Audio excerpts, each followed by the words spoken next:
pessoal, sejam muito bem-vindos a mais um episódio do podcast Movimento em Foco. Aê! Tentando manter a animação da primeira chamada aqui, né? Para quem não soube, não percebeu, ninguém vai ter percebido, vai ter um corte.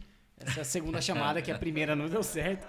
A gente está aqui para falar com o Peterson Ruiz, nosso convidado da vez, sobre gestão de riscos na saúde. Fazer uma breve apresentação aqui do Peterson com a minha colinha. Por que é o Peterson que está aqui para falar com a gente sobre esse assunto?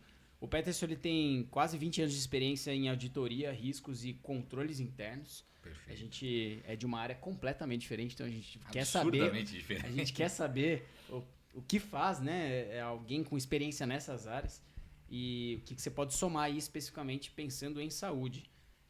Iniciou a carreira em consultoria, e aí consultoria a gente sabe que nos mais diversos ramos você vai aprendendo, né? Exato. E aí certamente talvez a área da saúde já tenha passado por alguma coisa relacionada. E aí em empresas que assessora, né? Busca soluções envolvendo governança, riscos e compliance. Alguns dos projetos a citar aqui, em que o Peterson participou aí dando essa assessoria, a Eletrobras, Ambev, Goodyear, claro, Votorantim, né? Grupo Votorantim. Justo. Então, uma breve apresentação, mas para que você agora assuma aí o microfone e conte um pouquinho da sua história. Eu não deixo de falar. Por favor. O Cássio é quem trouxe o Peterson aqui. Tem um dado importante que não está aí, o Peterson foi nosso sócio entendeu de onde saiu o Celso? Peterson foi nosso sócio na Care Club. Já era Care Club ou era Running Care? Running Care. Ainda era Running Care. Então, nos idos de 2012, por aí. Eu ia falar, um pouquinho de 2011, 12, acho que foi isso. Então, o Peterson, a gente se conheceu ele sendo meu paciente, gordinho, querendo correr, todo machucado. Nossa, bem machucado. Ex-jogador de bola diz que... Não sabemos. Muito trombador, né? Trombador. Ou seja, um bom paciente, né? Você estava sempre machucado, inclusive. E aí, conversa vai, conversa vem, falou que trabalhava com risco, não sei o quê. E chegou um momento que surgiu a oportunidade de entrada de novos sócios. A gente falou, cara, o Peterson é um bom nome para entrar. Acho que a Ana também, Ana Corte, que é médica do Corinthians atualmente, era nossa sócia e... também chamou o Peterson para vir, também era paciente da Ana, né? Sim, na verdade de todo mundo ali, né? Da Ana, da Daphne, Daphne, verdade. Bom, e aí então ele tem uma vivência com clínica de saúde também. Uhum. Era isso. E mais recentemente ele estava como diretor executivo também numa clínica na área de reprodução humana. Que óbvio, é outra abordagem, mas tem essa diferença do mercado de saúde, que tem toda uma questão aí regulatória, tem outro viés de risco, que foi bem interessante, inclusive, para vivenciar.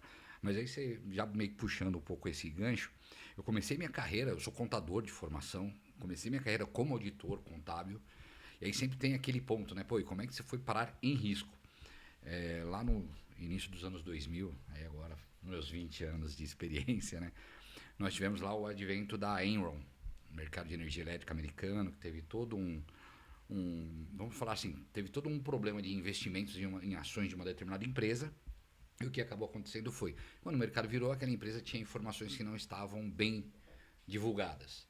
E aí sempre vem a pergunta, poxa, mas foi feita auditoria? Não foi? Eu não vou entrar muito nesse mérito agora, mas o que foi interessante naquele momento o mercado percebeu que o que precisava ser analisado não era o número final, mas sim o fato gerador do número, ou seja, os processos que geravam aquele número. E a partir dali comecei a ter uma nuance do que era risco operacional, num primeiro momento. O processo que gera um número que pode fazer com que o número esteja errado, supervalorizado, né? Enfim, a partir de um movimento de mercado, aí veio a Sarbanes-Oxley, que é uma legislação americana, o tema riscos começou a ser mais levado ao mercado. Riscos é um tema bastante antigo, claro, mas ele começou a ser mais avaliado pelo mercado, ou pelo menos com mais, vamos usar esse termo meio pejorativo, seriedade, a partir desse evento, de um grande trauma no mercado, vamos falar dessa maneira. E aí realmente foi quando eu falei, bom, eu preciso entender de desempenho de empresa. Entender de desempenho de empresa, a contabilidade vai me ajudar. Eu preciso agora entender como uma empresa pode ter seus riscos. E aí fui realmente entrar no assunto riscos e comecei a estudar.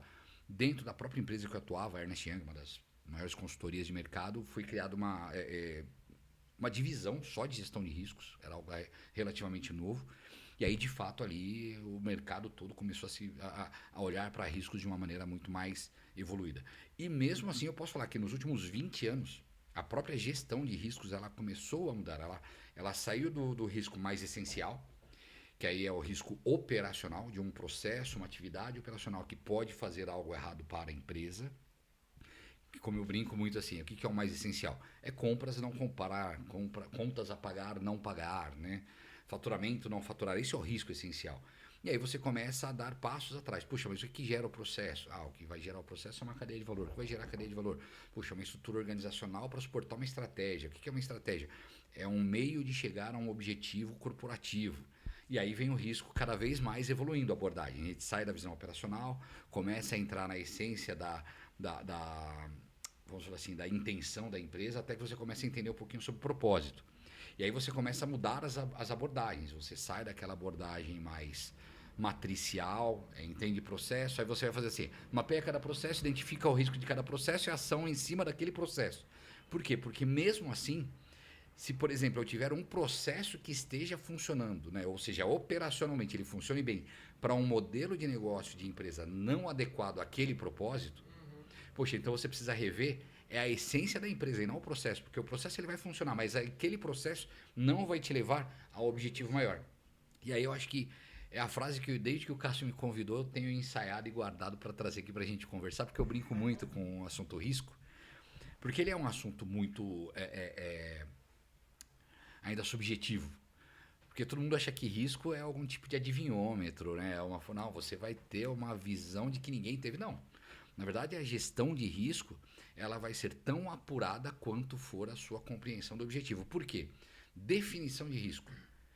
É literal isso, né? É literatura isso. É tudo aquilo que te impede de chegar num objetivo. Isso é risco. Agora, o que você tem que então entender é quanto mais amplo e subjetivo for seu objetivo, tudo vira risco. Quanto mais estreito, muito bom, né? Quanto mais estreito ou mais objetivado for o seu propósito, aonde você quer chegar, o gerenciamento de risco se torna melhor. E aí você tem uma coisa que eu brinco muito na gestão de risco, porque quem trabalha com gestão de risco e quem estiver ouvindo no mercado, né, que seja do mercado, provavelmente meus amigos vão assistir, né? Eles vão tirar um barato, que nós somos o anti-herói do mercado. Imagina, o cara tá lá para fazer um grande negócio, aí chega o mala do cara de risco e fala, pô, não faz esse negócio agora. Mas, pô, tudo, eu sei, só que existe Chegou o chato. Chegou o chato. Chegou o goleiro, né? Chegou o goleiro, o anticlímax, né? Mas o grande ponto, e aí quando você vai falar de gestão de riscos, quem é muito ávido por resultado, qual que é a grande tendência? É o cara não olhar tanto para isso. O cara mete o pé no acelerador e vai. Aí eu brinco. Então, a gente tem que entender o que é arrojo e o que é irresponsabilidade. Isso numa gestão, mas isso eu acho que em qualquer outro assunto a gente consegue aplicar essa visão. E aí eu brinco, então o risco, quando muito bem desenhado, né, a gestão de risco, quando muito bem executada, ela te dá eficiência. E aí sempre a metáfora que eu uso em palestras, em aulas, quando dou imagina um carro muito potente numa estrada sinuosa. Se você não tiver freio, você vai ter que ir devagar, porque senão você não vai conseguir fazer curva, por mais potente que seja o seu carro. O freio vai te ajudar a acelerar na reta e quando você tiver as suas curvas, você começa a frear para ter controle sobre toda aquela potência. Então, gestão de risco nada tem a ver com puxar o freio de mão, ou você ser o chato, né, ser o anticlímax, ou você bloquear um bom projeto de atingimento de objetivo. Na verdade, a gestão de risco ela vem para te dar eficiência, para você fazer com menos esforço, com um investimento mais adequado. Então, imagina, para uma empresa, você falar, você vai investir menos para chegar no mesmo resultado. Então, poxa, a gestão de risco foi benéfica. Então, enfim, depois a gente vai evoluir em outros temas, mas a gestão de risco ela te ajuda nessa visão, em como chegar no objetivo de maneira eficiente e não necessariamente não te fazer chegar no objetivo, não é um freio, mas só uma ferramenta de controle ali. Porra, muito bom, porque acho que essa imagem aí ela já ajuda muito no entendimento, né? O carro sem freio, realmente você não vai poder acelerar e usar a potência dele, né? Exato. E aí tem a ver também com essa história da eficiência de você poder acelerar na hora certa, frear quando for preciso e manter o curso, né?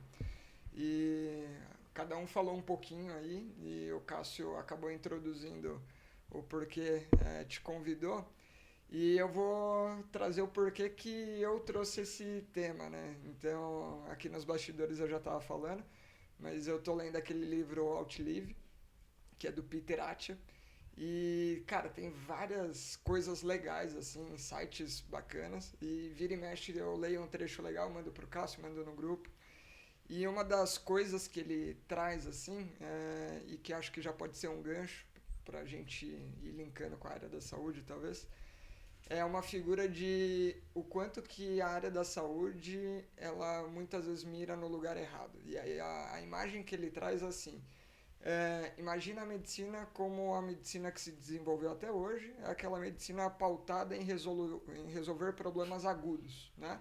Então, já aconteceu, agora como que eu remedio isso? Então, já tive uma infecção, como que eu trato essa infecção? Tive um trauma, como que eu trato esse trauma? E aí as coisas foram se desenvolvendo, muito evoluiu em tecnologia, as pessoas quase que não morrem mais por infecção, as pessoas ficaram bem resolvidas em relação aos traumas, e aí diminuiu a mortalidade, só que estendeu a vida das pessoas. E aí estendeu com um contexto em que começou a expor ela para outras coisas que até então não dava tempo de desenvolver.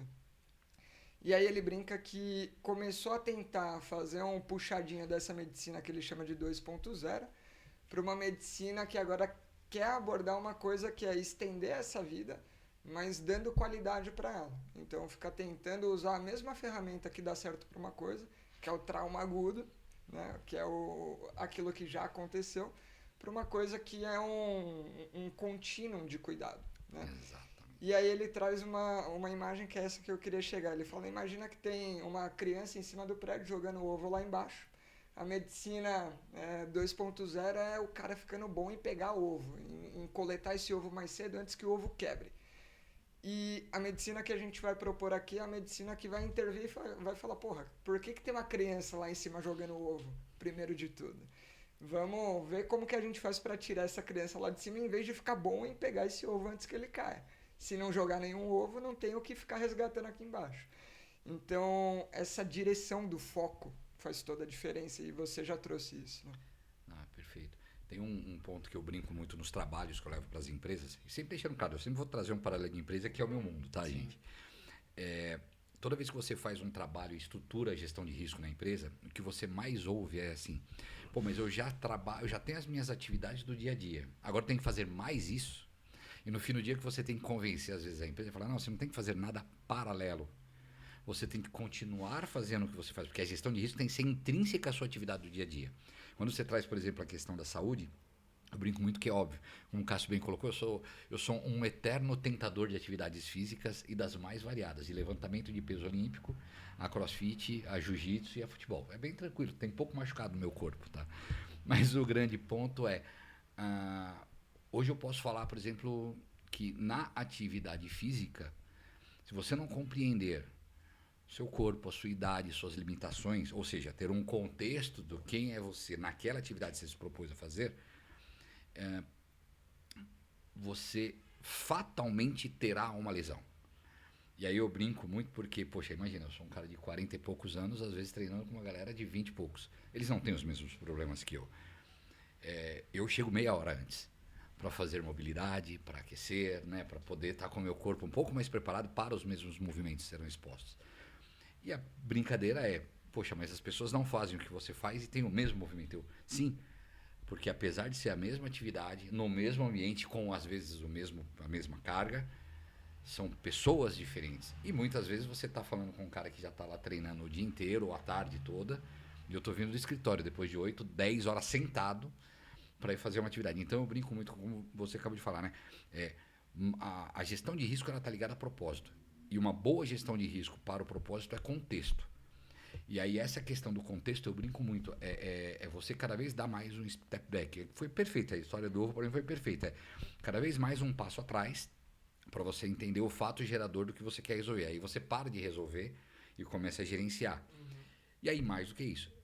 Em algum momento alguém vai falar, pô, mas então eu tô parando de fazer atividade que eu faço há muito tempo para fazer algo a mais? Fala, não. Você só está trazendo para o seu dia a dia algo que você já deveria fazer sempre. Não deveria ser algo novo. Deveria ser algo intrínseco, deveria ser algo natural. Eu brinco que gestão de risco é a coisa mais natural possível. A boa gestão, novamente, vem da sua compreensão do que você quer fazer. Quando eu penso na área de saúde, ou melhor, quando eu penso em saúde, não no mercado de saúde, em saúde em si, novamente, eu coloco minha visão de gestão de risco sobre a minha vida. Eu tenho que entender que eu sou um cara hipertenso, eu tenho que entender que a minha alimentação é diferente, eu tenho que entender que as minhas atividades físicas exigem preparações para tudo isso. E em muitos momentos eu não tenho o conhecimento para isso. Aí vem a consultoria. O fisioterapeuta, por exemplo, o cara especialista no tema. E uma das coisas que eu mais sinto falta, né? Agora estou falando um pouco de mercado de saúde e não quero ferir grandes dogmas, mas é fato. É muitas vezes você conversar com um profissional de saúde que ele não está buscando contexto. Ele ouve você muito pouco e ele já traz alguma solução mirabolante que às vezes você nem sendo um cara tão técnico, você sabe que aquilo não se aplica a você. Você fala, cara, mas... Ele já sabe qual vai ser a solução antes de te ouvir, né? Perfeito. Ou a provável solução na cabeça dele, né? Ou pior, ele vende isso via internet em 5 vídeos que você paga R$35 em qualquer plataforma e aprende a fazer, né? É o pior dos mundos ainda, né? Eu brinco que a saúde ela tem que ser extremamente particular. O conceito não. O conceito é único. Ou pelo menos vão ser vários conceitos. Mas é extremamente importante que você tenha o contexto. E aí buscar um profissional que queira te conhecer. Eu brinco muito. É difícil, é muito difícil o mercado de saúde ter um produto de prateleira. Mas ter um conceito de prateleira, eu acho que isso é muito natural. Aí você tem que entender o teu profissional, se ele conhece bastante ou não, né? Cara, bom demais. Eu sempre gosto quando... Aliás, não é nem que eu... continuo me surpreendendo com algo que não deveria me surpreender, que é como tem sinergia a nossa área, como a gente enxerga a fisioterapia com uma boa gestão, com gestão de risco, com gestão de empresa, com, cara, um olhar para o mundo, para a natureza, em que você olha para os princípios que regem essa natureza.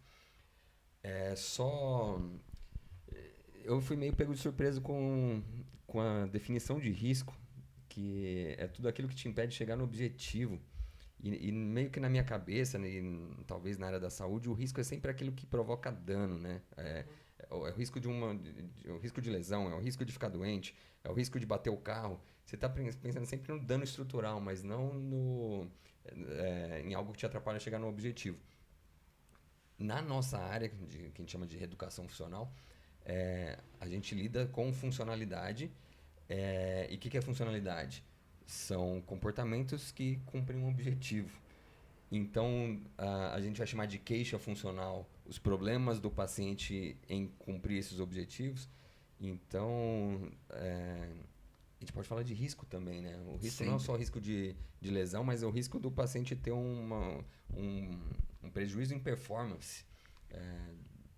Foi algo que me chamou a atenção lá no... Eu vou até elencar... Desculpa. Eu ia citar um exemplo que é bem clássico assim, na área da fisioesportiva, assim, né? A questão do risco à funcionalidade, ou o risco de não finalizar uma partida. No caso do Neymar aqui, que a gente trouxe a imagem dele, por exemplo. Qual que é o risco de colocar o Neymar em jogo, voltando mais de um ano de lesão, em que talvez não tenha ainda garantido todas as capacidades que ele deveria ter conquistado a princípio nesse período. Risco de botar o Rodrigo para bater o primeiro pênalti. Então, no esporte de alto rendimento, o risco da não participação, ela é frequentemente balanceada, né? Eu queria até pegar um gancho que você colocou, Cássio, que é muito interessante, né? Por exemplo, eu lembro que eu falei que você sempre dá um step back na gestão de risco. Para pensar que o risco ele não é só aquilo que sai de você.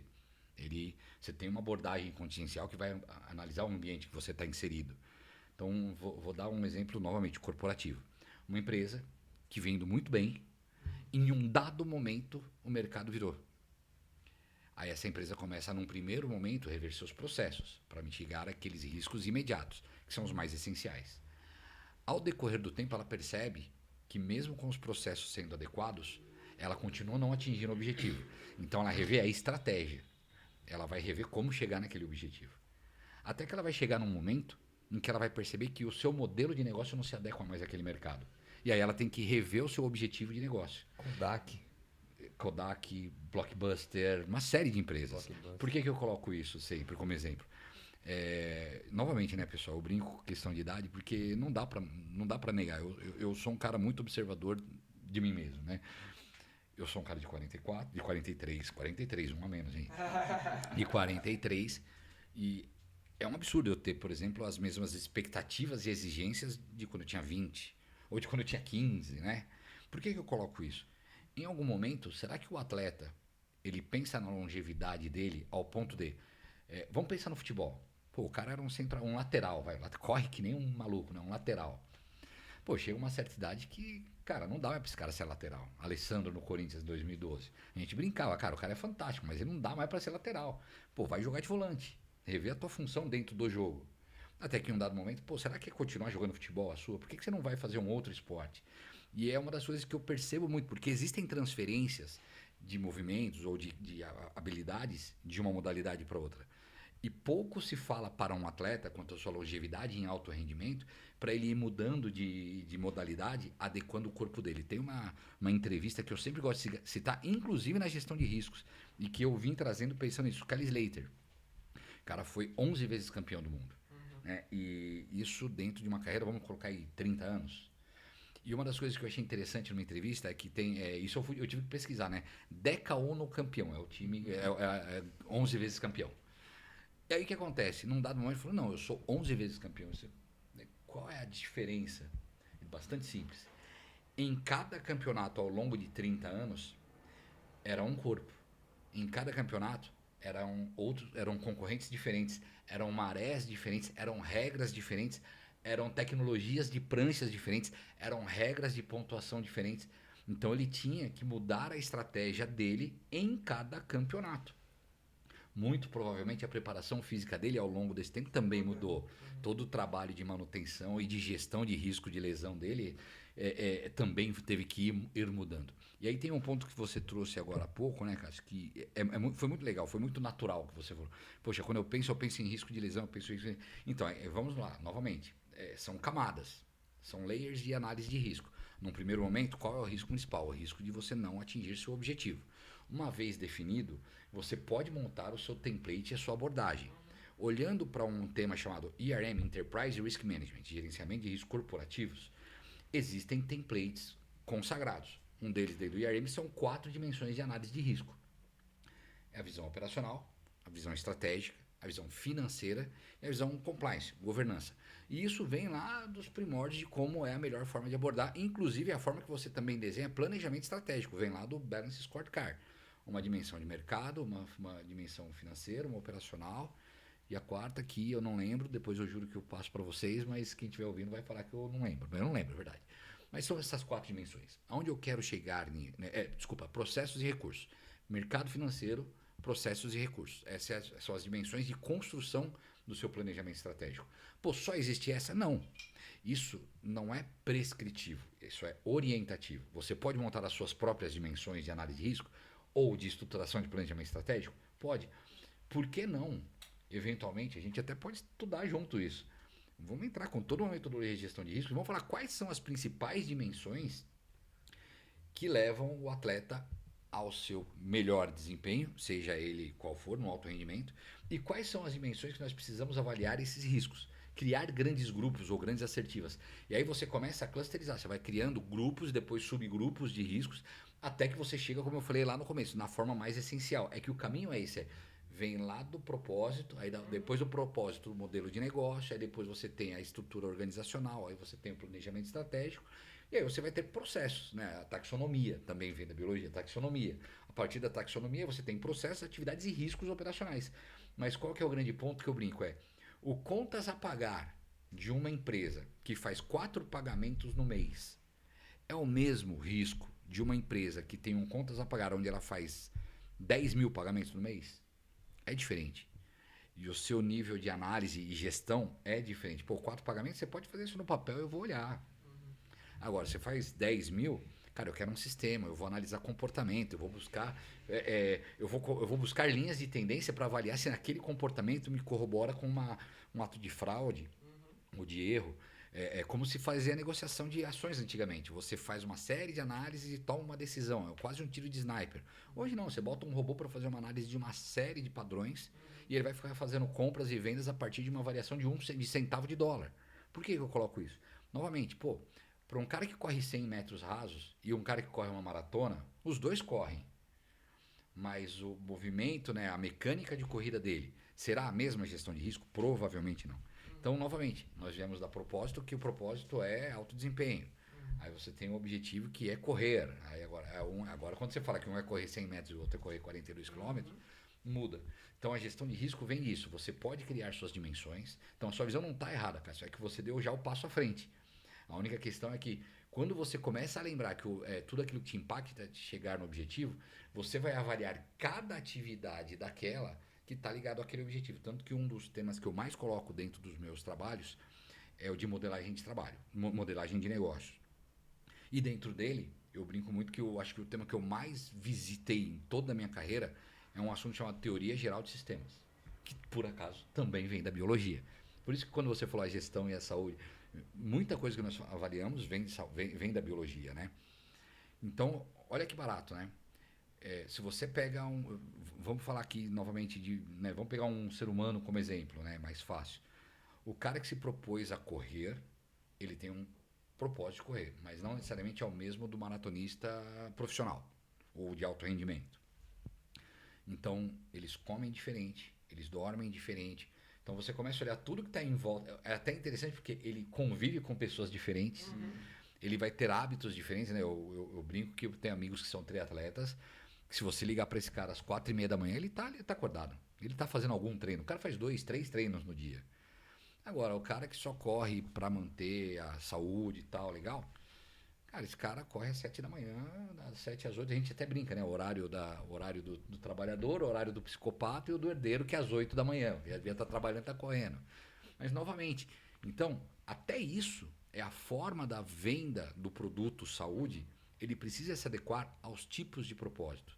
Então, assim, não adianta a gente vender para um atleta que está buscando longevidade e saudabilidade, vamos usar esse termo assim, você querer entrar com ferramentas de alto rendimento. Apesar de o marketing fala que todo mundo que pratica esporte quer se sentir um atleta, né? Então, às vezes é legal você falar que você atende alto rendimento, mas não necessariamente você precisa colocar esse cara na mesma plataforma. Não, só para fechar esse assunto, o nosso paralelo, a gente olha para o contexto o tempo inteiro dentro da nossa abordagem. Eu ia falar justamente isso, a intersecção ali, né? E o nosso olhar para o contexto envolve 3 variáveis: indivíduo, tarefa e ambiente. Então, quem é esse indivíduo, qual é a tarefa que ele está envolvido e qual é o ambiente que essa tarefa acontece. Então, quando a gente olha para esses 3, dentro da funcionalidade, a gente tem um bom parâmetro de contexto.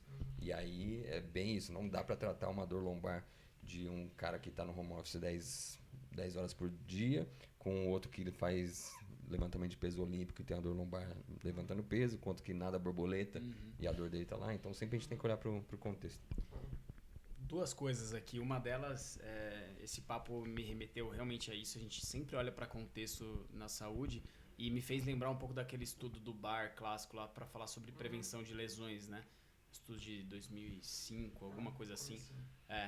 E é um estudo que ele basicamente ele destrincha ali, né? O que é, o Cássio citou o trinômio ali, né? Indivíduo, tarefa, ambiente. O que de indivíduo a gente pode ter como características que predispõem mais ou menos a uma lesão.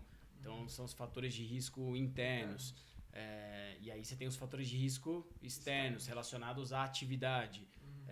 Como ele se expõe. Então, de fato, o momento ali da atividade. Então, me fez lembrar desse estudo. Então, realmente, o contexto está muito presente. E foi citado aqui as diferenças, né? É muito diferente o cara que quer correr para bem-estar, para o cara que é maratonista profissional. E vou citar um exemplo, talvez até, na minha cabeça, um pouco mais impactante. Dentro do alto rendimento, as diferenças, ainda assim, dentro de um mesmo esporte. Por exemplo, um jogador de futebol no Brasil, com o calendário brasileiro do futebol, e o jogador de futebol na Europa, que talvez tenha muito menos jogos, enfim. Como é que é a gestão de risco para esses 2 atletas? Talvez em um dos cenários no Brasil, esse cara vai tem muito mais tempo tentando se recuperar entre uma partida e outra do que de fato manter e ganhar capacidades ao longo da temporada, né? A pré-temporada é mais curta ainda, então você vê as variáveis de saúde, sono, alimentação, treinamento são as mesmas, os campos em que é possível abordar, mas em um dos casos talvez você não consiga atuar tão fortemente nesses campos e dê mais ênfase na recuperação, porque a temporada exige, enfim. Acho que é um exemplo legal. Perfeito. Cara, deixa eu puxar uma coisa aqui que, com esse estudo do Barr que ele citou, ele basicamente destrincha ele realmente em fatores de risco interno, né? Que é basicamente o que tem relação com aquela esfera do indivíduo que o Cássio trouxe, né? E, em teoria, isso vai te deixar um pouco mais suscetível. Não quer dizer que alguma coisa vai acontecer, mas você fica um pouco mais suscetível, você fica vulnerável. Aí tem uma outra camada que é a sua relação com o ambiente. Então, o fator de risco externo está aí. Então, uma vez que você está suscetível, você está exposto a um ambiente, você fica predisposto a acontecer alguma coisa. Isso aí.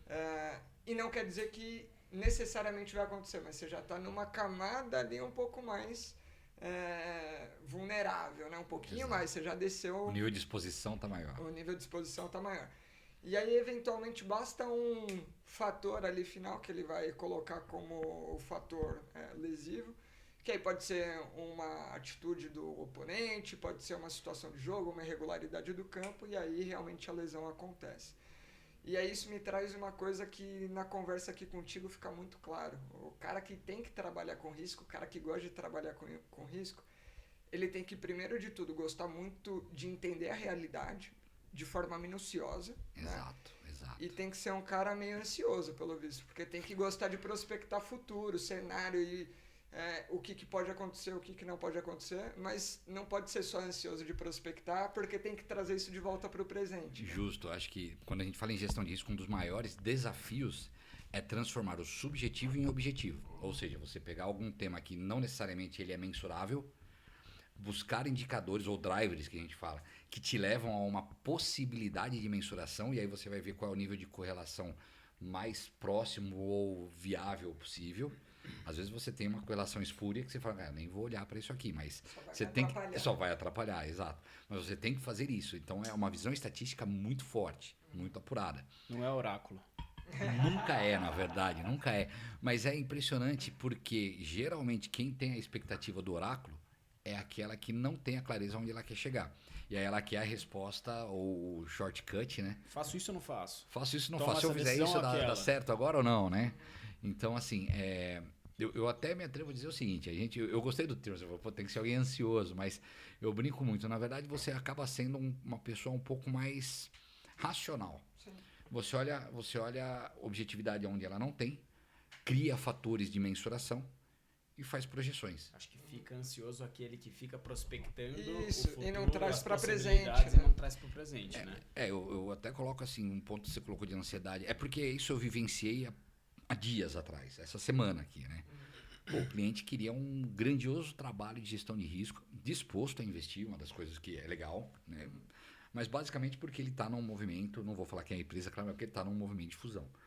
Mas o grande ponto, né, a grande questão foi quando você começa a conversar e você percebe que é uma empresa familiar, essa empresa familiar não tem grandes objetivos, mas sempre funcionou. Porque eu acredito que na área de saúde deve acontecer isso. Vamos lá, quando você fala empresa, qual que é o grande ponto?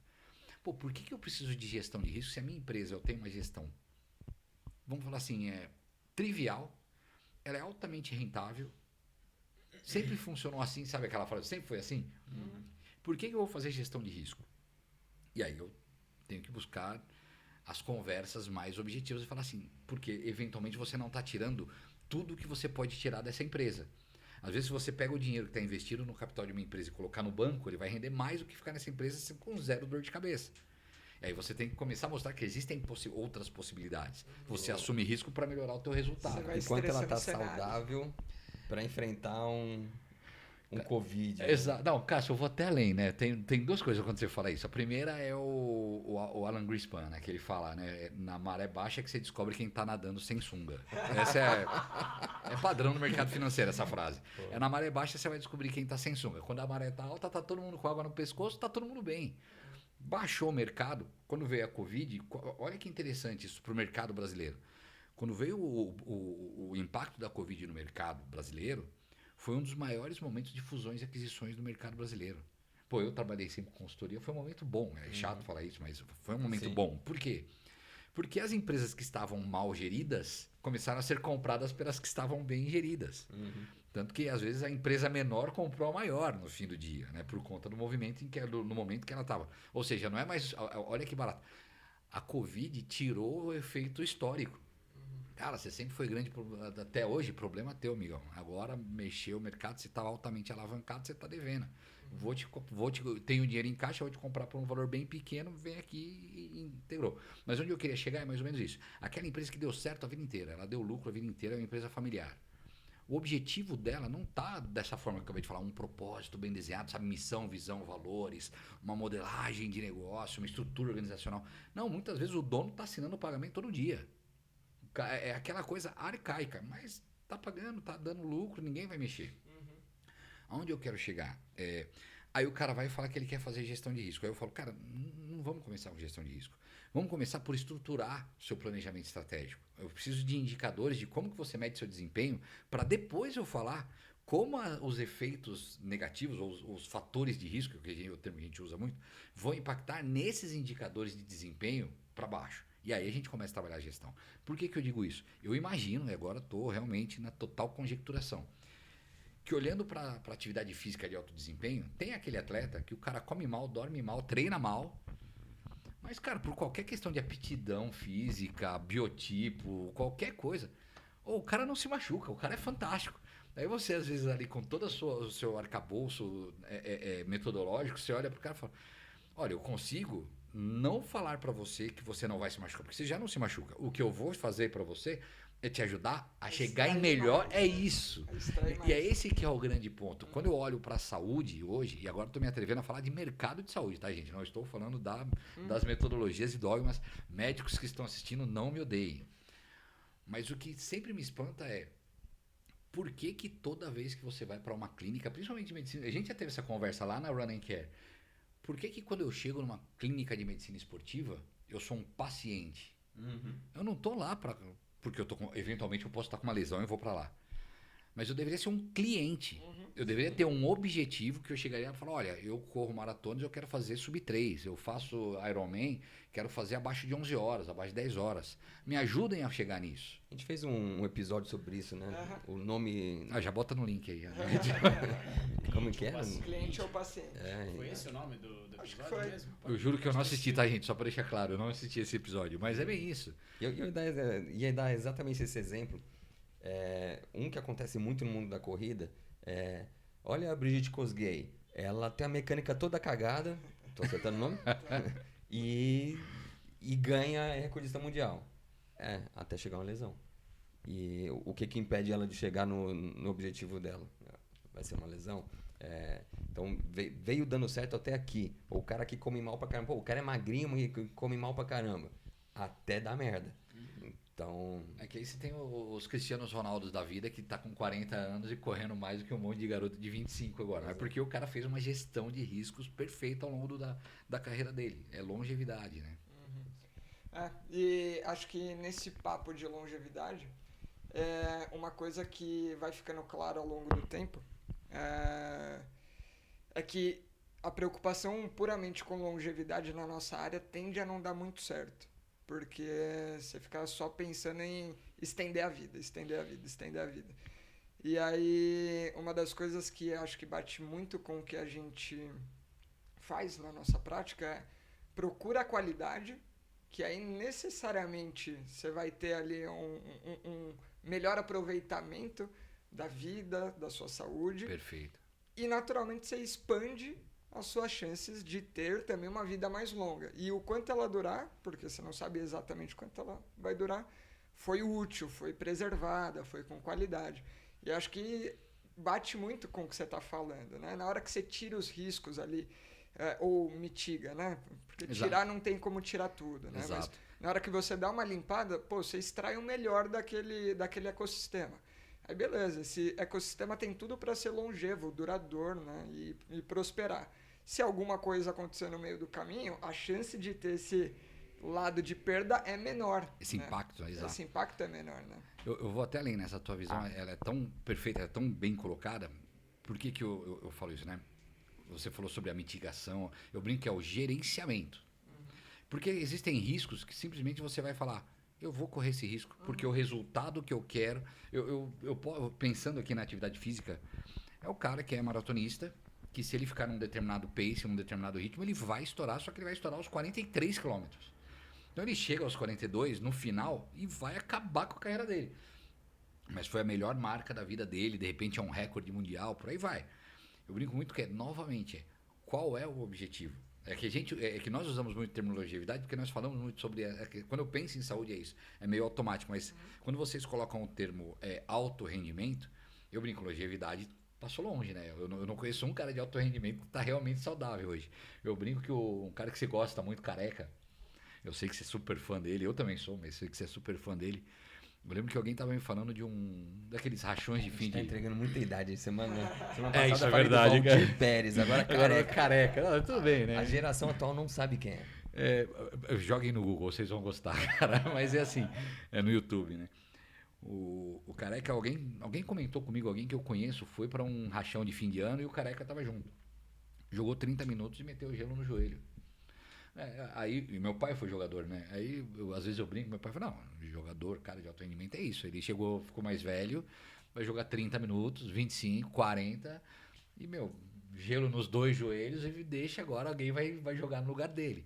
Todo mundo que é de alto rendimento, eu acho que ele meio que detona o seu próprio corpo. Mas porque o propósito, a curto prazo, é um grande resultado de desempenho. Ponto. Se isso vai mexer com a longevidade dele, então agora temos um trade-off aqui.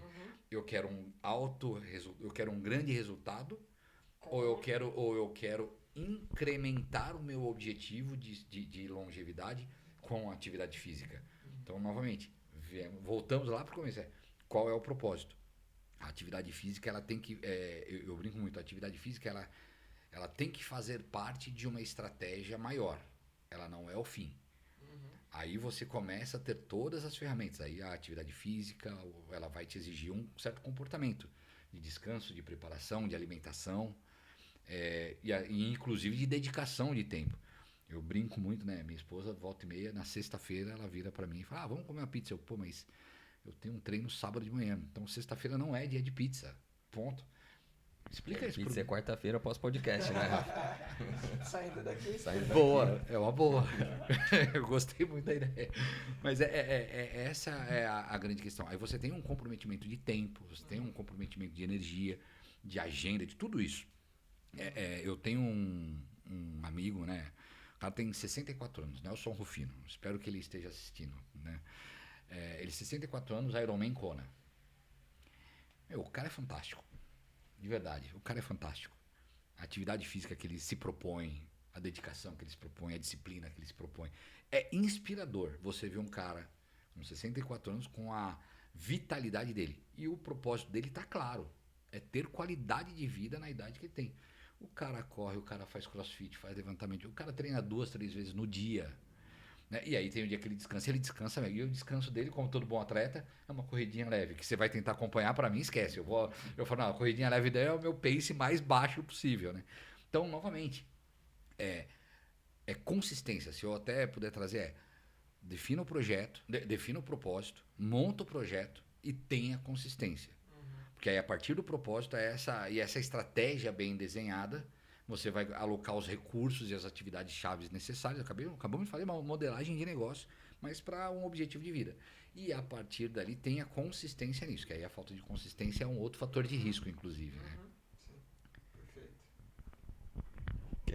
Quer falar da matriz de risco aí, que é interessante ser. Cara, mas eu já achei que foi tão bom o papo mais abrangente e no raciocínio antes, que eu tô bem satisfeito, mas acho que dá pra gente aproveitar explorar, aqui alguma coisa. Manda ver, agora é com posso? Lógico. Não, na verdade, assim, esse é um modelo de matriz. Uma das coisas interessantes, né? Imaginem que quando você tem uma matriz de riscos, por exemplo, essa já é uma matriz de risco provavelmente associada a uma atividade específica e cada um desses parâmetros devem ter um contexto ou um histórico atrás dele. Ou seja, eu brinco que isso é só uma representação gráfica. Ela pode ser uma 4x4, uma 3x3, uma 6x6, uma... Eu até brinco, tem algumas que é tão grande, né, a variação de colunas, né? O que a gente sempre precisa entender é quais são os principais pilares. Um deles sempre vai ser probabilidade, o outro, aqui vocês trouxeram um, por exemplo, que é consequência. Pode ser impacto e probabilidade, financeiro e probabilidade. Novamente, a representação cartesiana do risco, ela só vai te ajudar a colocar aquele risco dentro de um quadrante para que você consiga colocá-lo dentro de um fator mensurável. Então, para trazer um pouco de leitura, para quem está no subjetivo conseguir trazer algo um pouquinho mais objetivo. Exato, virar até um farol. Pô, tá no vermelho agora, então para este risco em específico eu vou fazer uma ação para trazer ele para o amarelo, para trazer ele para o verde. Então, novamente, a ideia da visão gráfica, ela já é o final da gestão. Como a gente falou, começa lá no propósito, vamos avaliar se esse propósito faz sentido.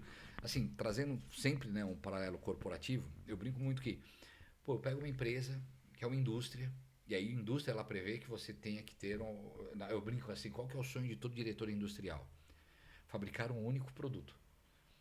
Cara, fabricar um único produto. Previsibilidade de compra de matéria-prima, previsibilidade de processos, as pessoas estão completamente adequadas porque só vão fazer uma coisa, a fase de treinar, e o equipamento, a manutenção é mais fácil. Então, se você for fazer só uma coisa numa fábrica, é o sonho. E aí o que você vai ter, a partir do tamanho daquela fábrica, você vai ter lá um lote mínimo, um lote econômico. Vamos pegar aqui um exemplo bem esdrúxulo. Uma metalúrgica que a cada lote de fabricação, ela vai fabricar 10 toneladas. Beleza? Então, para rodar a fábrica, são 10 toneladas. Só que aí o cara vai lá e bota uma estratégia de vendas para essa fábrica, onde ele quer vender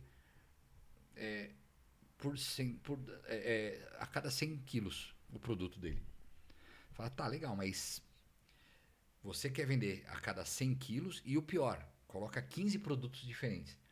Para produzir e entregar 100 quilos, eu sempre vou trabalhar com uma produção mínima de 10 toneladas. E agora, o que eu faço? Quando eu vendo 100 quilos, eu produzo 10 toneladas. Toma aquele prejuízo, fico com isso aqui. Então, aonde eu quero chegar? Eu posso comprar certo, produzir certo, armazenar certo, vender certo, cobrar certo e entregar certo. Mas vocês concordam que a estratégia de venda não está legal?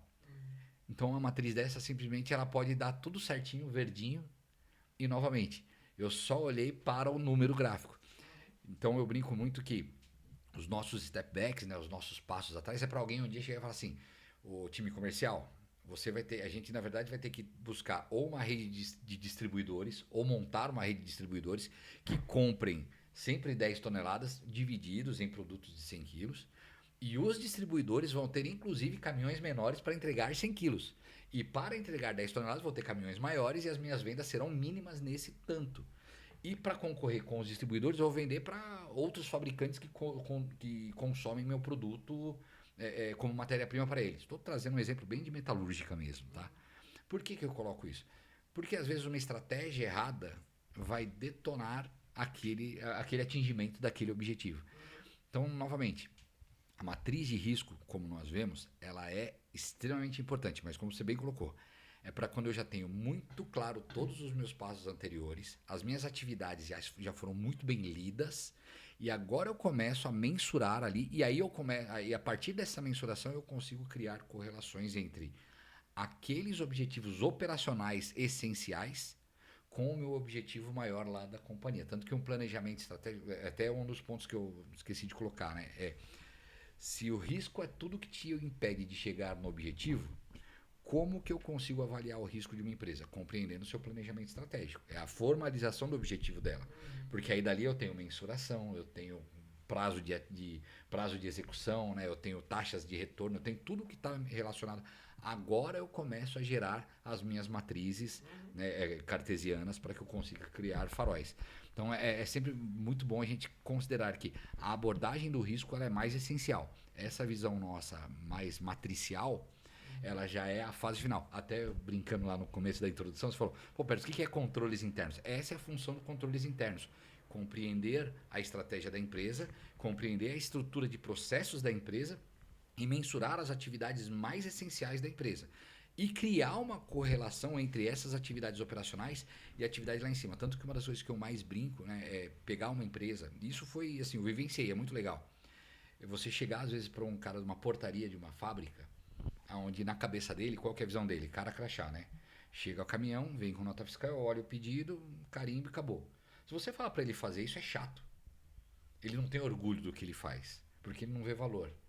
Agora, quando você explica para ele que se ele der uma entrada de um pedido errado e aquilo vai para o estoque no momento errado, vai prejudicar um planejamento de produção, que pode prejudicar um grande pedido, que pode prejudicar o faturamento da empresa, e fala, cara, você é uma parte importante. A sua atividade operacional, por mais que ela pareça simples, tem uma correlação com um grande objetivo da empresa. Aquele cara operacional, ele se torna mais orgulhoso da sua atividade. Por que eu estou trazendo isso como exemplo? Fora o medo de errar, né? O medo de errar. Mas eu diria o seguinte, quem tem orgulho do que faz não tem medo de errar. Aí o cara tem, na verdade, propriedade. Aí ele fala, não, eu vou fazer bem e eu vou fazer bem pra caramba. Mas por que eu digo isso? Essa é a questão do comer bem, por exemplo. Essa é a questão do descansar, né? O atleta maluco, ele quer treinar todo dia, sem descanso, porque ele acha que se ele descansar, ele está perdendo alguma coisa. Se ninguém explicar para ele que o descanso está relacionado a um objetivo maior, o cara não vai descansar ou não vai se alimentar como deveria. Então, cada atividade operacional tem que estar amarrado a um objetivo maior. É isso, o cara tem que saber onde ele vai. Desculpa, eu esqueço que eu tô sem apoio aqui. Essa descorrelação é o problema, né? Na hora que o cara não sabe como que ele se encaixa nessa engrenagem toda, aí beleza, é um negócio que faço ali, se cansar, se não cansar, se perder, se não perder, tanto faz. Mas na hora que ele enxerga que ele faz parte, ele impacta no processo como um todo, aí vira outra coisa, né? Só um exemplo disso, não sei se já... Eu ouvi essa história. Eu acho que nesse mundo da gestão tem muita lenda, que os caras contam a história como se fosse verdadeira. Acho que é só historinha pra boi dormir. Mas diz que na NASA, alguém perguntou pro faxineiro, qual que é o seu trabalho? É levar o homem à lua. O cara falou assim, é o faxineiro. Não, mas se eu não limpar aqui, o engenheiro não trabalha direito, o astronauta não sei o quê, o homem não chega na Lua. Então eu tô aqui para levar o homem à Lua. Então mais ou menos essa história do propósito do bem compreendido para todo mundo, né? E é muito legal como ouvir umas coisas dessa que vem do ambiente de gestão corporativo, serve para validar aquilo que a gente faz também, porque a gente faz exatamente esse step back. Então o cara tá correndo sem lesão nenhuma. A gente vai trabalhar para que ele tenha menos risco de ter dor no joelho. O propósito, correr sem ter dor no joelho. Onde que a gente tem que avaliar? Corrida. Aí já muda de quem tem uma visão diferente, que pega o cara no consultório e deita e testa a mobilidade do joelho dele e força do joelho dele. Mas, cara, está tão longe da situação real que você não sabe se isso vai ter relação ou não. Então a gente tem que olhar a corrida. Olhou a corrida, pô, esse cara tem um movimento de joelho que é perigoso para esse joelho. Vamos fazer um step back. Como? Para correr, ele precisa se sustentar bem numa perna só. Vamos ver como ele sustenta bem numa perna só? Tá falhando. E essa falha tá com cara de que tá vindo do quadril. Vamos fazer um teste aqui. Tá vindo do quadril. Aí a gente identificou o risco da onde vem, aborda lá atrás para resolver o problema lá na frente. E a gente só tem certeza ou tem maior confiança de que o problema tá no quadril, por exemplo, porque eu fiz o step back. Porque se eu não fizer esse caminho passo a passo voltando e pegar algo fora de contexto, se eu deitar esse cara numa maca no consultório e avaliar todas as articulações dele em termos de mobilidade e força, eu vou ter uma lista de defeitos que eu não sei se esses defeitos têm a ver com... Tem correlação com o objetivo que ele tem. E aí eu vou sair tratando defeitos e não necessariamente eu mudo o outcome, né? O resultado final lá. E se você mudar, você não sabe qual que foi. O que foi o resultado, né? Não, e aí tem uma questão de relacionamento seu com o paciente, nesse caso, ou com o atleta, que eu acho muito interessante, que é uma abordagem tão ampla vai fazer o cara não compreender mais que a corrida é algo que ele deveria fazer. Quando, na verdade, você tiver uma abordagem um pouco mais direcionada e fazer ele sair de alguém parado para alguém que corre, aí daqui a um ano ele volta falando, agora eu quero correr 10 km, agora eu quero correr 21, agora eu quero correr 42, agora eu quero correr 42 para menos 3. E essa é uma relação contínua, né? Até eu pensando na relação Nós temos, óbvio, sem nenhuma demagogia ou puxa-saco do Cássio, claro, né?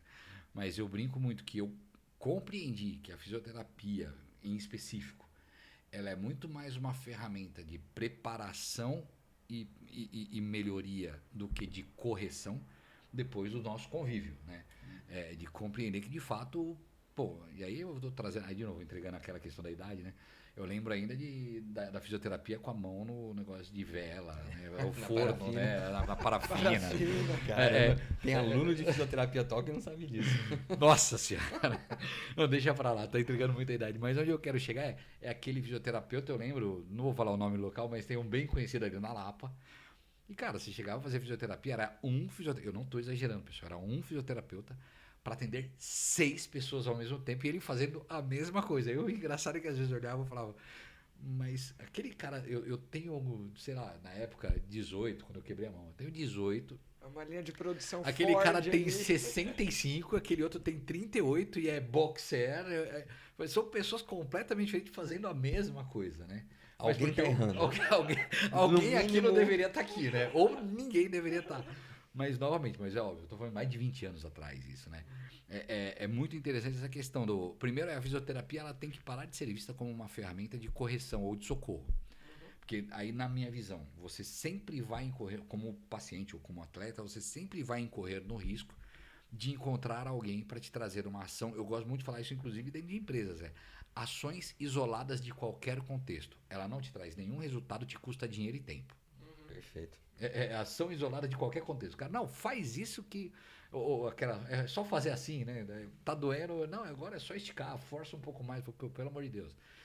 E por outro lado, e aí agora eu vou colocar isso como uma provocação. Só te interromper um pouquinho, porque isso é uma coisa que a gente fala muito, e em especial a minha chefe lá no HC, a Clarice Tanaka, tudo tem custo. Aquela coisa que você fala, mas mal não vai fazer.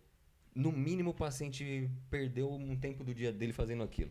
No mínimo. No mínimo, exato. Né? Perfeito. Tudo tem custo. Perfeito. Vamos lembrar, a gestão de risco é eficiência. Então, é isso que a gente sempre tem que colocar na pauta.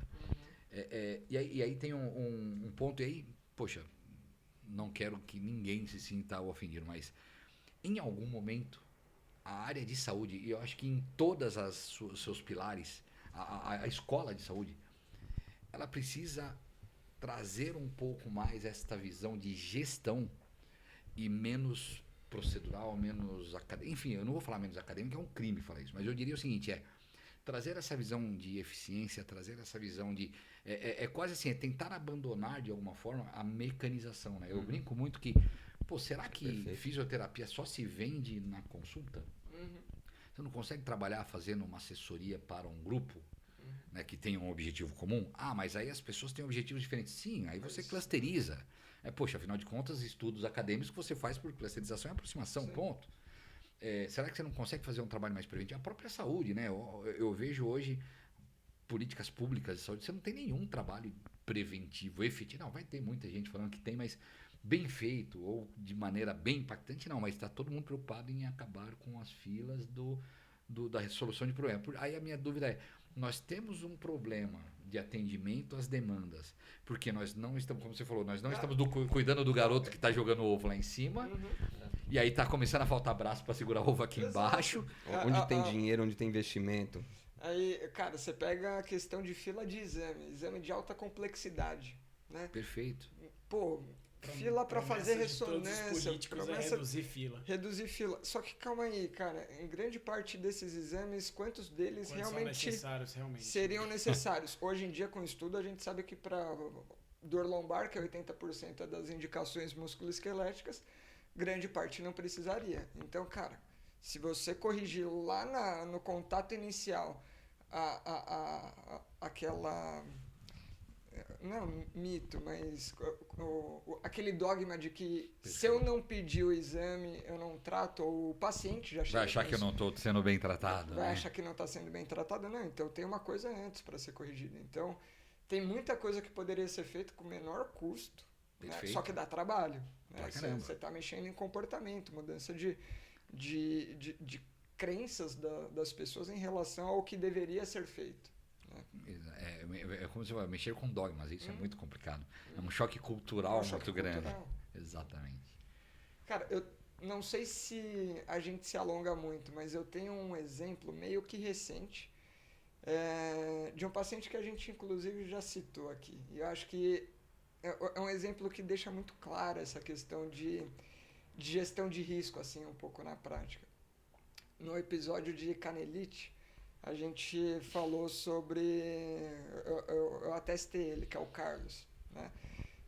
Um cara com uma canelite de muito tempo, 15 anos e tal. Aí beleza. O Carlos ficou bem, conseguiu correr maratona e tudo mais. E mais recente ele vinha se preparando para fazer a maratona de Chicago, desse ano aqui. E o que aconteceu de interessante? Cara, um ciclo muito bom para quem já passou por tudo que passou, redondinho. Então o cara ajustou tudo que precisava de alimentação, perdeu peso, estava treinando muito bem, mecânica em dia quando precisava fazer um recovery. Então, mexeu em todos os pratinhos ali. Chegando bem próximo da prova, 2, 3 semanas antes, ele já deveria estar entrando num polimento e no treino de força colocou ali um exercício pliométrico meio fora do momento já. Tipo, então, comprou um risco que não precisava, né? Se expôs, né? Se expôs. E aí, no momento que deveria polir, foi fazer um exercício lá pliométrico, sentiu a panturrilha. Sentiu a panturrilha, aí me mandou mensagem, eu não ia conseguir atender, estava sem agenda, falei, passo com a Thalita. Passo com a Thalita para ver e tudo mais. E ele, do lado dele, estava falando, não, só pegou, deve ser uma contratura, foi isso que ele já estava me explicando. Falei, não, mas passa para ver. E ele já esperando que ia chegar ali só para cuidar da região e daqui 2 dias estou correndo de novo. E aí a gente falando, depois que terminou o atendimento, eu falei, Thalita, me conta aí como que foi. Cara, ele chegou aqui mancando, tava com dor para apoiar, dor na contração um pouco mais leve, dor no estiramento, dor na palpação, tudo muito sensível. Não tá com cara, não tem nenhum gap, nenhum hematoma, não tá com cara de uma lesão maior, mas não é só uma contraturinha não, parece que ele teve uma lesão. Aí tá, eu falei pra ele que ele deveria tomar tais cuidados, mas ele tá falando que vai testar amanhã. Aí eu falei, não, beleza, então, como ele já passa comigo há muito tempo, eu vou mandar uma mensagem. Eu falei, então, ô Carlos, seguinte, cara, quanto tempo você tem pra sua prova? Tinha 14, 15 dias, se eu não me engano. Falei, então, o problema é que se a gente der tempo para isso melhorar, cuidar e voltar a testar no tempo certo, vai dar tudo certo, você vai conseguir fazer a sua prova. O problema é que daqui 2, 3 dias, o sintoma vai estar melhor e você vai estar achando que está tudo bem. E aí você comeu 3 dias do seu prazo. Se você testar achando que está tudo bem e sentir de novo, a gente voltou para trás e o relógio continuou correndo. Você vai ficar ansioso e depois você vai querer testar de novo. E nessa que você vai querer testar de novo, cada vez mais o relógio fica curto. Então, cara, minha sugestão, cuida agora, dá tempo ao tempo, faz o que tem que fazer e daqui 7 dias a gente vai vendo como que tá.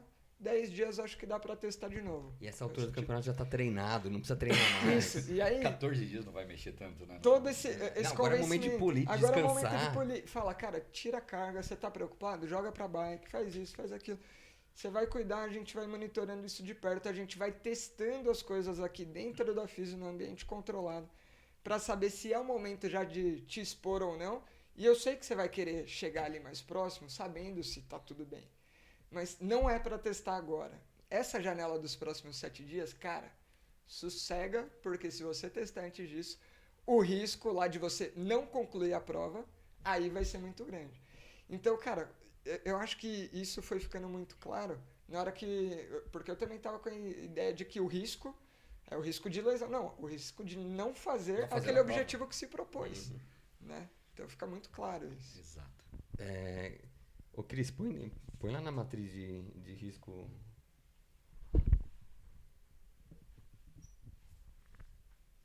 Estamos, para quem está só ouvindo, o seu Spotify continua funcionando.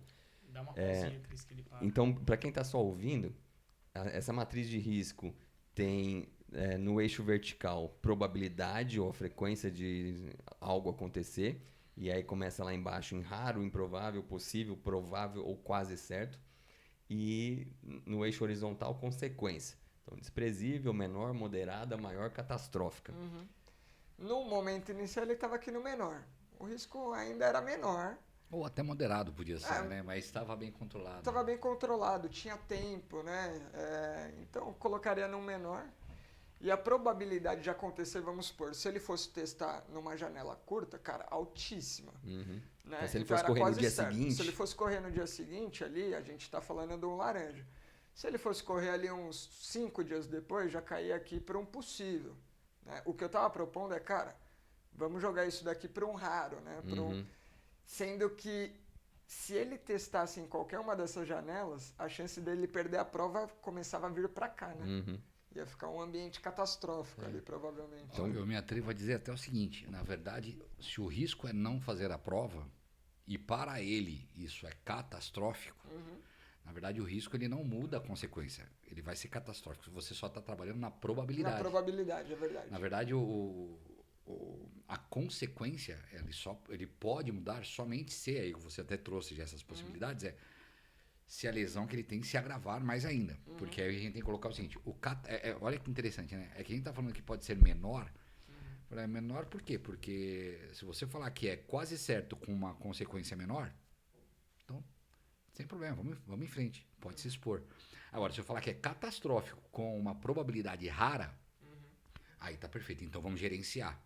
Porque se esse raro se tornar um possível, cara, é catastrófico. E aí vale o investimento, vale todo esse step back.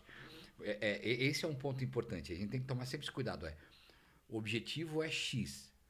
Qual é o pior risco? É você não atingir. E esse é o catastrófico. É porque no fim do dia a gente tem que lembrar que pode ser que, poxa, por mais que ele não participe da prova, isso não vai prejudicar a vida dele, então é menor. Não, então tá, mas então o objetivo não é mais a prova, é sim ele fazer outras provas.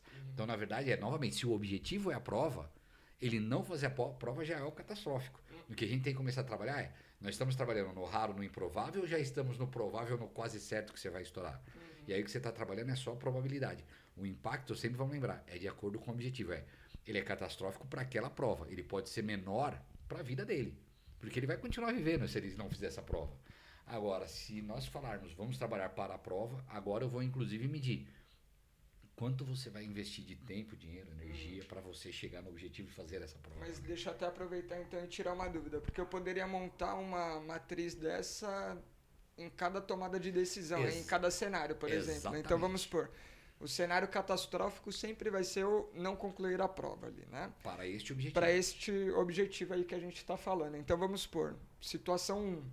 Situação 1 é a que eu estou te propondo. Então, Carlos, você tem uma lesão, a lesão não é tão importante. Se a gente tratar ela do jeito certo, no momento certo, você tem grande chance de concluir sua prova. Então, o risco é menor e a probabilidade é rara, certo? Vamos colocar aqui. Não que não tenha, mas tem tudo para dar certo. É isso. Cenário 2. Se você correr, daqui 5 dias, 5 dias, você vai falar, tô bem. Acho que dá para testar. A lesão já deu uma melhoradinha ali, talvez. Aí a gente já está falando de uma exposição que não é tão segura quanto a primeira. Isso. Então você passou ali para um risco intermediário, uma possibilidade intermediária, então está possível aqui, provável. E aí o risco dele testar, dar errado, sentir... Caso dê errado, ele já vem arrastando para a direita. Então a chance dele perder a prova aí e não ter tempo para manejar já aumenta. Se ele voltar a sentir a lesão, eu queria fazer um 10 dias antes da prova, o risco dele não concluir já é... eu queria colocar um ajuste na sua visão. Assim, vamos colocar o seguinte. O risco dele não correr, se para ele for catastrófico, nada vai mudar essa coluna. Ele vai ficar no catastrófico do raro até o quase certo. E nós só vamos trabalhar na probabilidade. Tá. Por quê? Porque o objetivo é dele. Tá, o que pode acontecer o que a gente pode fazer é fazer o que é? Refinar o objetivo dele e falar, você quer concluir abaixo de 3 horas. Não concluir abaixo de 3 horas é catastrófico.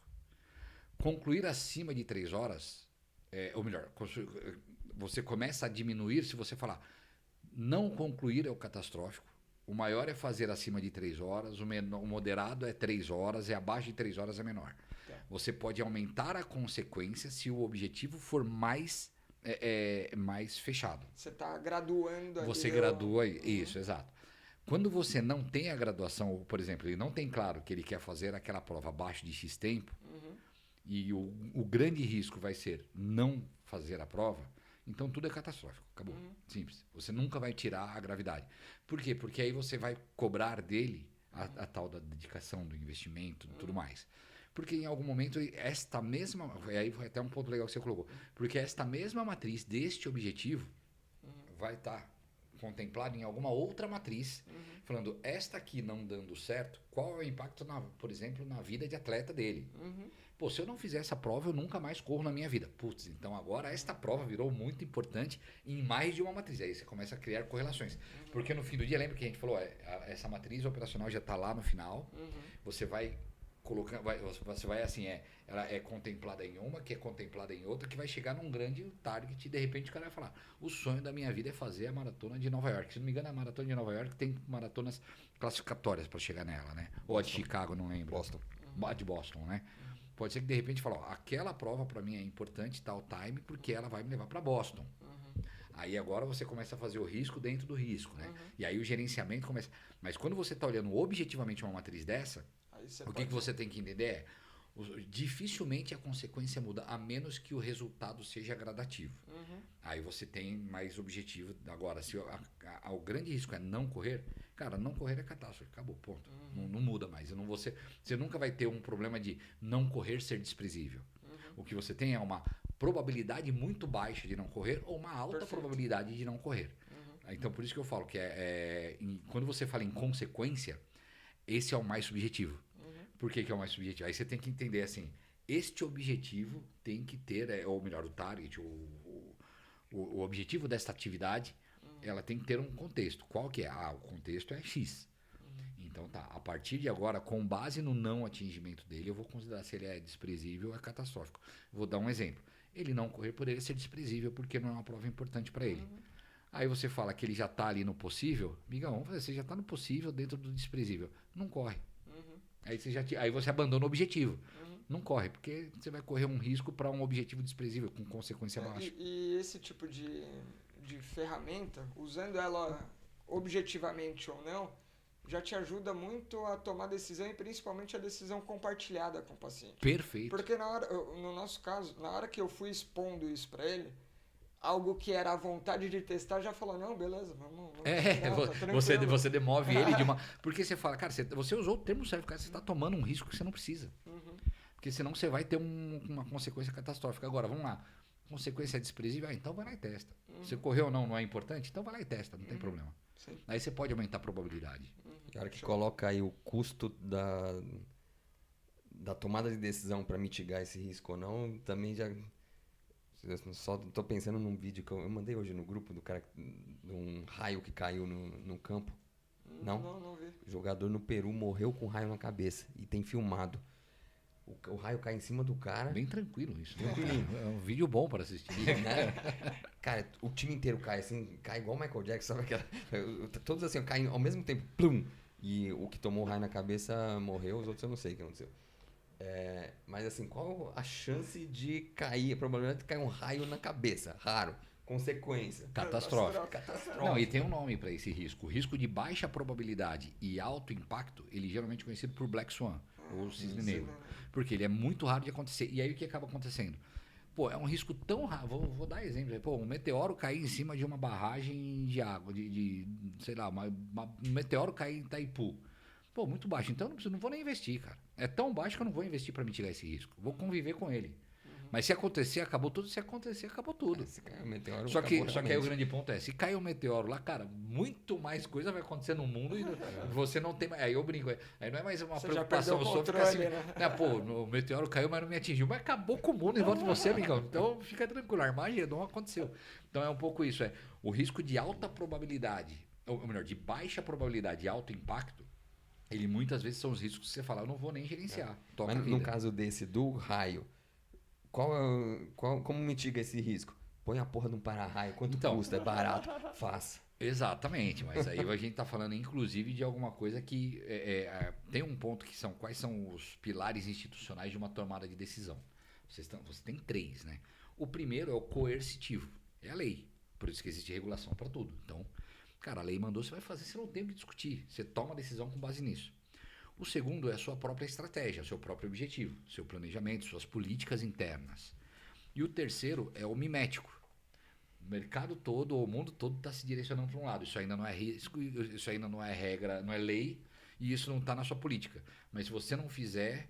Vou dar um exemplo. ESG, né? A questão hoje toda da sustentabilidade. Cara, não tem lei ainda que obrigue as empresas. Até tem alguma coisa ambiental, mas não tem uma lei que fala, se você não fizer, você está fora do mercado.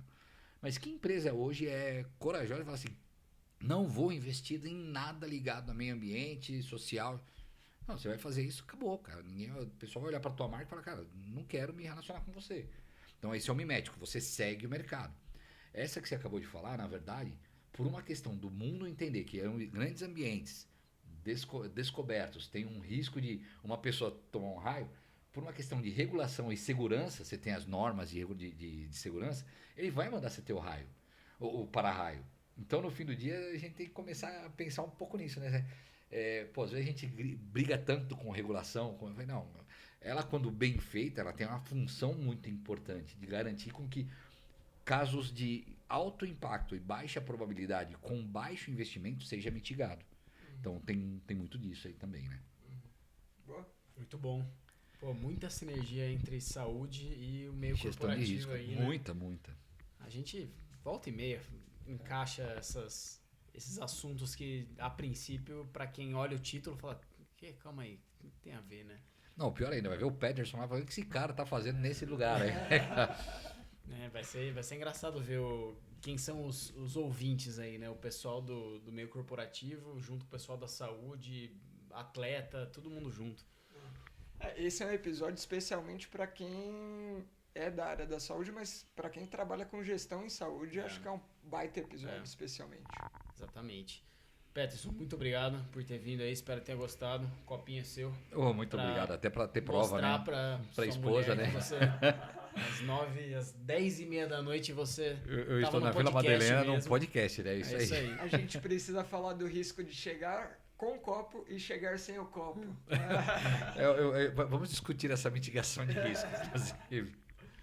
Muito bom, obrigado. Espero eu quem agradeço, gostado. Gente. Obrigado a oportunidade. Foi legal pra caramba. Foi muito legal rever o Cássio, conhecê-los também e principalmente já tinha visto alguns capítulos de vocês. Acho que vocês tratam os temas que vocês trazem de uma forma muito leve, né? Então, até quem não é da área de saúde gosta de assistir, porque como você fala que faz paralelos da área corporativa para o que vocês fazem, quem é da área corporativa também leva os paralelos de vocês para lá. Então, é muito bacana, o conteúdo de vocês é nota 10, de verdade. Legal. Parabéns, pessoal. Valeu. É isso, galera. Muito obrigado por quem esteve ouvindo. Até o próximo episódio. Valeu. Tchau.